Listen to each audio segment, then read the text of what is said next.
भारत में इंतहा पसंदी का रुझान इस वक्त बहुत उरूज पे है और जिसमें भारत इंतहा पसंदी का जो मस्जिद पर हमला है उसके हवाले से आपको खबरें बताते जा रहे हैं कि दुनिया के सबसे बड़े जो स्कॉलर्स के झूठे दावेदार भारत के मोदी राज में मुसलमानों के खिलाफ इंतहा पसंदी का एक सिलसिला मुसलसल जारी है, जिसमें हम देखते हैं कि भारत में मुसलमानों के लिए मज़ीद ज़मीन इसी ज़ोर पर तंग पड़ गई है कि जिस दिन से मोदी फिर से बरसर इक़्तिदार में आया है, भारत में मुसलमानों की जो मुक़द्दस मकामात की बेहुरमती का सिलसिला अब तक जारी है। उस बेहुरमती के सिलसिले में कई दिहाइयों से जारी अब तक जो हवाल है वो अब तक पहुँचाए जा रहे हैं। जो हाल ही में भारत की गई जो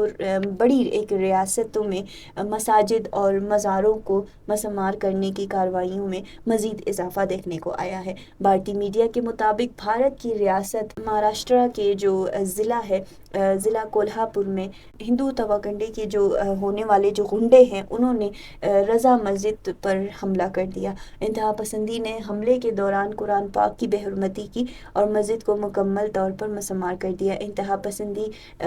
पसंद जो हिंदू हैं उन्होंने न सिर्फ मस्जिद को शहीद किया बल्कि इर्द गिर्द के घरों और दुकानों को भी तबाह कर दिया। इलाके के मुसलमानों ने इस वाक़ये पर शदीद रद्द अमल का मुजाहरा किया है और एहतजाज भी किया है। ये वाक़या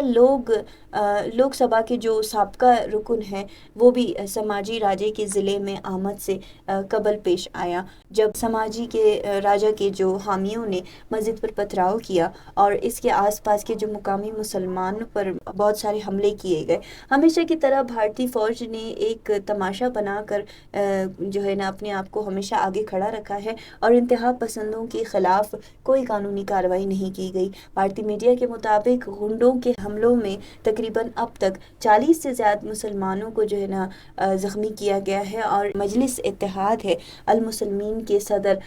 असदुद्दीन ओवैसी ने इस वाक़ये की शदीद मज़म्मत की है और वाक़ये में मुलविस मुजरिमों के ख़िलाफ़ सख्त कार्रवाई का मुतालबा भी किया है। एक रिपोर्ट के मुताबिक जो हुकूमत है उनमें आने के बाद तकरीबन 1000 से ज़्यादा मसाजिद और दीगर मुक़द्दस मकामात को मोदी की जाहिरियत का निशाना बनाया जा चुका है।